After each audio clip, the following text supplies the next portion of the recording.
Diqqat, xalq tezkor xabar.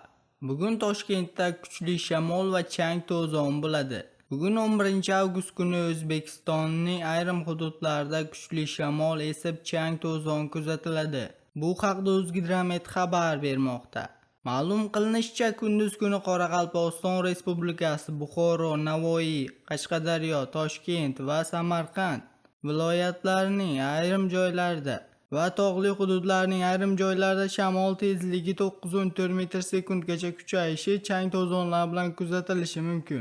Poytaxtda shamol tezligi 12-14 metr sekundgacha kuchayishi, ayrim joylarda chang to'zonlar bilan kuzatilishi mumkin. Eslatib o'tamiz, joriy hafta davomida O'zbekiston hududi bo'yicha issiq ob-havo bo'lishi kutilayotgani haqida xabar berilgan edi.